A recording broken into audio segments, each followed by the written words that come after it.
Trayvon Martin, his tragic death in a suburb of Orlando has become a giant story. In fact, it's become one of the biggest stories in the United States. And I normally don't cover something that is obviously being pushed by the establishment media, because they never push something for the good of this republic. They always push things to distract and divert and divide this population so the foreign mega banks can play us off against each other. But it's important to cover this because we can illustrate basically what the establishment is doing and the type of psychological warfare operation they've launched. But the secret of the Trayvon Martin case is this: black men and black teenagers are shot and killed all the time in questionable circumstances. And when it does happen, I'm here covering it. Remember a few years ago, the black teen got shot in the back by the police, and I said day one it was a cover-up, and later the video got released. Notice you didn't see the president involved in that. You didn't see that becoming a big issue because that was seen as the government. They don't want to turn the people against the government. But when it's a citizen killing a citizen and it's racial, the guy's part Hispanic, white, Mr. Zimmerman, then Jesse Jackson comes out, then Al Sharpton, then the president. Al Sharpton says, do you want violence, like a threat, as if burning down inner cities is going to help black people. Jesse Jackson says, you know, people are out to get black folks. In fact, the quote is, let me pull it up right here, blacks are under attack.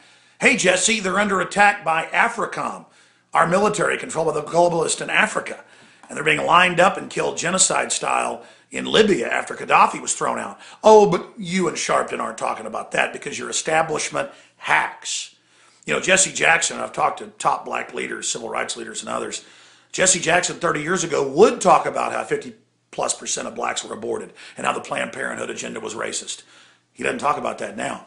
You know, the first thing Obama did on getting in office, the first thing he did, and I wish Jesse Jackson would talk about things like this, the first thing he did was take the restrictions off to fund abortion in Africa, where it's basically forced abortion because they won't give people any financial help unless they have abortions or get sterilized.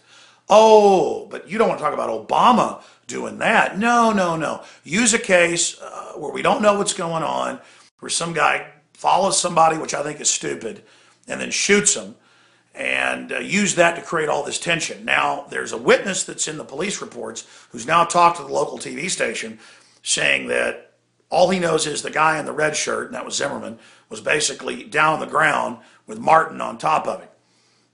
And that's in the report. I'm not taking sides. I think what Zimmerman did was probably stupid. And it's going to be used to attack the Second Amendment. I'm all for castle laws to defend yourself in your house and if somebody's on your property at night. But it is a case by case if they're just on the edge of your property at night. And the guy shouldn't have followed him. I think that's stupid. I want to be clear about that. But again, why is this being used now? Well, Obama 4 years ago promised people free houses and free cars and all their problems would be solved when he worked for Goldman Sachs, the same folks that ran Bush and that now run Romney. Now he's not going to promise you all that. Now he can say it's like his son and personalize it and feed off of all this. So that's what I'm talking about right here. And one other point I want to make is that Kurt Nimmo wrote an article that I asked him to write a few days ago dealing with all of this. And he simply pointed out that Obama was using it for a political distraction. And all these people claiming to be black were calling us racist and calling me a racist. And you know what? That doesn't work on me. I don't have any white guilt. I don't dislike black people because of the color of their skin. Okay? I dislike ignorant people, no matter what color they are, hating me for the color of my skin or where I'm from or my religion. And the FBI crime statistics that Kurt Nimmo put in his article, Obama shamelessly exploits death of Trayvon Martin, in that report, he gives the government's own numbers that depending on what year and what area, blacks are 5 to 12 times more likely to attack whites. And there's endless videos of it from surveillance cameras online where they're beating up an old white man and saying, you know, white, you deserve it. I've seen black leaders in the news down in Houston say, don't mug blacks in your area, go mug whites. Look, just because you think I'm a white devil, there's not open season on me and my family. And that type of action is going to make people paranoid and is going to cause people to actually go after folks that don't deserve it. Okay? So I stand against police brutality. I stand against people that go after blacks, driving while black. I grew up in Dallas, Texas, have a lot of black friends, but I'm not going to sit here and kiss butt and say I'm bad, and then you're allowed to put out all your racist music and say I'm trash and say I'm garbage and it's supposed to be cute. Okay? That's not going to help bring people together. That's going to divide and conquer, and that's exactly what the system wants. So it makes me sick. You can go read Kurt Nemo's article, Obama Shamelessly Exploits Death of Trayvon Martin, which he certainly has done. Now continuing here, let me pull up a few more of these articles. Again, there's the one, Witness Martin Attacked Zimmerman. And then there's the Drudge Report. And then there's this report. Remember this one? Spokesman, officer in subway shooting, has resigned and ended up going to jail. And they got caught lying and saying this guy right here had resisted the police when he hadn't. He was in handcuffs and they shot him in the back.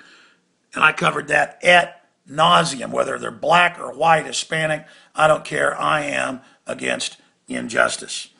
Now, here's some of the other reports. Look at this. I've been promoting this, having guests on about real black genocide in America in the 20th and 21st century that's ongoing. MAFA 21.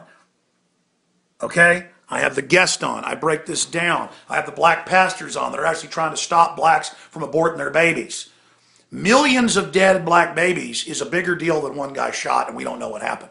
Why isn't Obama making a deal out of that? Because the system, the eugenicist, if you go back 80 years ago, 90 years ago now, with Margaret Sanger and others, the letters are public, with the Rockefeller Foundation said, blacks are subhuman, we got to kill them, but we got to pose as liberals, get them on welfare, break up their families, because we got to pose as their friends so we can really get control of them and destroy them. Deal the drugs in their neighborhood, all that was decided. I get it. But now that the black community is super screwed up, just like all other communities are, but blacks have had it done the worst to them, we've got to come together and lift up all of humanity, not let the system play people off against each other. So this is bottom line, a diversion and a distraction, and I'm sick of it, and this will make whites get more paranoid, only stick together. It'll make blacks get more paranoid. I'm just mad at the mindless emotionalism. And everybody protesting and getting mad. Why don't you protest about what happened 6 years ago in New York?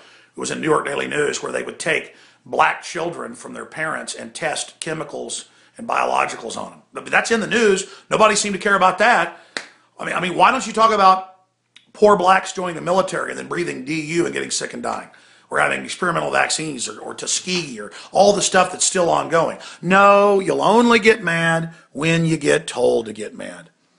And that's what makes me really, really sick. And that's the secret of what's really happened here with Mr. Martin, is that it is just a cynical system. I mean, just type in blacks attack whites into YouTube and then go look at the crime statistics.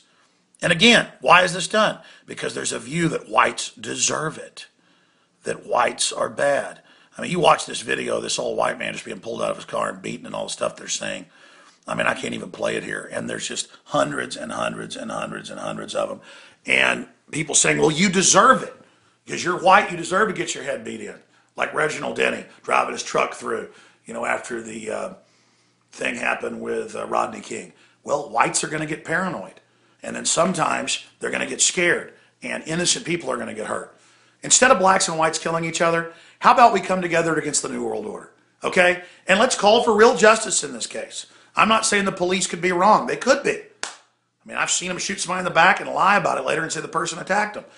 But when Obama and the whole system's behind it, you better know it's being used as a way to drive a wedge through the heart of this country. I'm Alex Jones reporting from the front lines of Infowars.com. I'll be covering this more tomorrow on the Sunday radio show, 4 to 6 p.m. If you don't have a local affiliate in your area, Infowars.com, free audio streams. Let's all come together and think through this and not be emotional and manipulated.